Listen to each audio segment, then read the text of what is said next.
Inklusif adalah suatu sistem penyelenggaraan pendidikan yang terbuka bagi siapa saja dengan latar belakang yang berbeda serta kondisi yang berbeda. Jadi, pendidikan inklusif juga bisa diperuntukkan bagi anak-anak yang memiliki kebutuhan khusus atau keterbatasan. Pendidikan khusus ini akan menempatkan siswa dengan kebutuhan khusus bersama dengan siswa didik umumnya di dalam satu kelas. Sehingga diharapkan dengan adanya pendidikan inklusif dapat mengembangkan potensi pada anak-anak berkebutuhan khusus di dalam lingkungan umum. Selain tenaga didik, orang tua juga memiliki peran dalam pendidikan inklusif. Jadi, dalam pendidikan inklusif, orang tua bisa belajar memahami bagaimana anaknya di lingkungan luar sekolah. Dengan pendidikan inklusif, diharapkan orang tua paham mengenai cara mendidik dan membimbing anaknya. Selain itu, dengan adanya pendidikan inklusif ini, diharapkan orang tua bisa merasa dihargai karena anaknya diberikan pendidikan yang tidak dibeda-bedakan. Menurut Kasman tahun 2020, sistem layanan pendidikan yang mengikut sertakan anak berkebutuhan khusus belajar bersama dengan anak sebayanya di sekolah reguler yang terdekat dengan tempat tinggalnya. Semangat penyelenggaraan pendidikan inklusif ini adalah memberikan kesempatan atau akses yang seluas-luasnya kepada semua anak untuk memperoleh pendidikan yang bermutu dan sesuai dengan kebutuhan individu peserta didik tanpa adanya diskriminasi.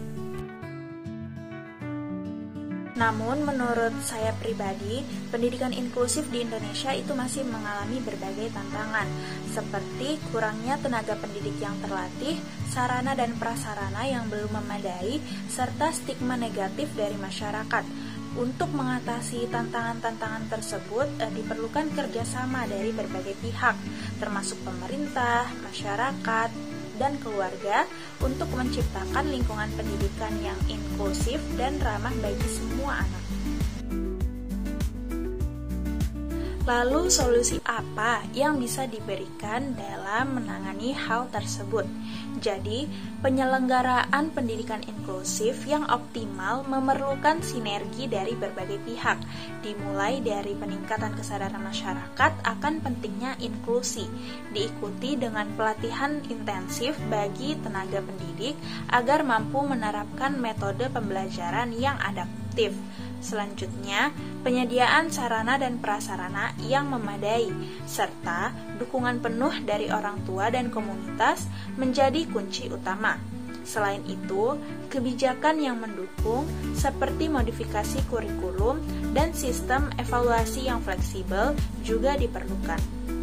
Pendidikan karakter merupakan suatu usaha manusia secara sadar dan terencana untuk mendidik dan memberdayakan potensi peserta didik guna membangun karakter pribadinya sehingga dapat menjadi individu yang bermanfaat bagi diri sendiri maupun lingkungannya, yang bertujuan untuk menanamkan nilai-nilai karakter tertentu kepada peserta didik yang di dalamnya terdapat komponen pengetahuan, kesadaran atau kemauan, serta tindakan untuk melakukan nilai-nilai tersebut. Pendidikan karakter di Indonesia sebagai sebuah upaya sistematis dan berkelanjutan mengintegrasikan nilai-nilai moral dan etika ke dalam kurikulum pendidikan di semua jenjang, dengan guru berperan sebagai teladan dan keluarga serta masyarakat sebagai pilar pendukung utama. Nopan Omeri tahun 2015 dalam tulisannya mengatakan bahwa pendidikan karakter sekarang ini mutlak diperlukan bukan hanya di sekolah saja, tetapi di rumah dan di lingkungan sosial juga. Bahkan, sekarang ini peserta pendidikan karakter bukan lagi anak usia dini hingga remaja, tetapi juga usia dewasa, mutlak perlu untuk kelangsungan hidup bangsa ini. Menurut saya, berdasarkan apa yang Indonesia alami selama ini, Indonesia itu masih gagal dalam penerapan sistem ini, dikarenakan kegagalan pendidikan karakter di Indonesia seringkali berakar pada kurangnya integrasi nilai-nilai luhur dalam praktik sehari-hari. Salah satu penyebabnya adalah ketidakselarasan antara kurikulum yang menekankan nilai-nilai moral dengan realitas di lapangan, di mana keteladanan dari orang dewasa, baik guru maupun orang tua itu masih minim.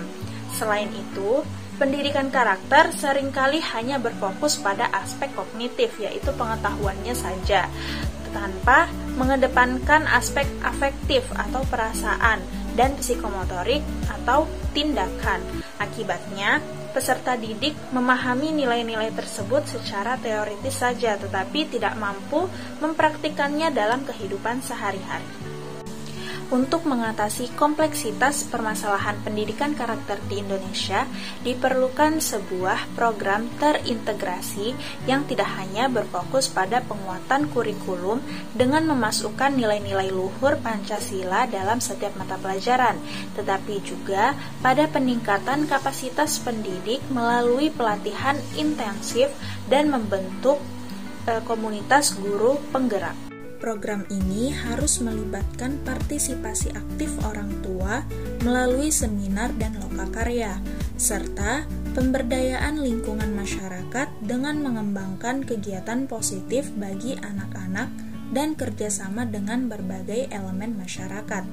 Evaluasi dan monitoring berkala menjadi kunci utama untuk memastikan efektivitas program, dengan indikator keberhasilan yang jelas seperti meningkatnya kesadaran nilai karakter pada siswa, perubahan perilaku positif, dan partisipasi aktif orang tua, sehingga tercipta lingkungan pendidikan yang kondusif bagi pembentukan generasi emas Indonesia yang berintegritas dan berakhlak mulia. Permasalahan kesehatan mental di Indonesia merupakan isu kompleks yang diwarnai oleh stigma negatif, keterbatasan akses layanan kesehatan mental yang terpusat di perkotaan dengan biaya yang tidak terjangkau bagi sebagian besar masyarakat, serta kurangnya tenaga profesional di bidang ini. Penanganan kesehatan mental di Indonesia membutuhkan pendekatan holistik yang mencakup peningkatan akses layanan kesehatan mental yang terjangkau dan berkualitas, terutama di daerah terpencil, dengan menambahkan jumlah tenaga profesional seperti psikiater dan psikolog. Selain itu, upaya edukasi dan kampanye untuk menghilangkan stigma negatif dan meningkatkan kesadaran masyarakat tentang pentingnya kesehatan mental perlu digencarkan, serta memperkuat dukungan sosial dari keluarga dan komunitas. Integrasi layanan kesehatan mental ke dalam layanan kesehatan umum juga penting untuk memudahkan akses dan deteksi dini, serta pemanfaatan teknologi seperti telekonsultasi untuk menjangkau lebih banyak orang. Menurut Caisaria dan kawan-kawan, tahun 2024, salah satu yang mempengaruhi kesehatan mental adalah ketidaksetaraan sosial, merupakan keadaan munculnya kesenjangan, ketimpangan, maupun ketidaksamaan akses untuk memanfaatkan sumber daya yang ada di suatu masyarakat. Kondisi masyarakat yang berada pada tingkat ketidaksetaraan sosial yang tinggi ditandai dengan tingginya tingkat kekerasan dan kejahatan, serta rendahnya tingkat kepercayaan sosial.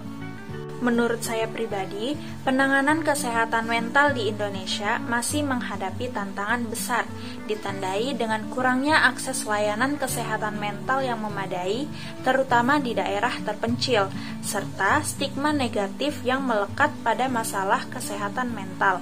Hal ini diperparah dengan minimnya tenaga profesional kesehatan mental, seperti psikolog dan psikiater, yang tidak sebanding dengan jumlah penduduk. Kurangnya kesadaran masyarakat akan pentingnya kesehatan mental juga menjadi faktor penghambat, menyebabkan banyak orang enggan mencari bantuan profesional. Lalu, bagaimana solusinya? Jadi, Diperlukan pendekatan komprehensif yang melibatkan berbagai sektor. Yang pertama, peningkatan akses layanan kesehatan mental melalui penambahan fasilitas dan tenaga profesional, terutama di daerah terpencil, serta pemanfaatan teknologi seperti telehealth untuk menjangkau lebih banyak orang. Yang kedua, penghapusan stigma melalui edukasi dan kampanye publik yang melibatkan tokoh masyarakat, media, dan platform digital untuk meningkatkan kesadaran dan pemahaman tentang kesehatan mental. Yang ketiga, integrasi layanan kesehatan mental ke dalam layanan kesehatan primer dan pendidikan.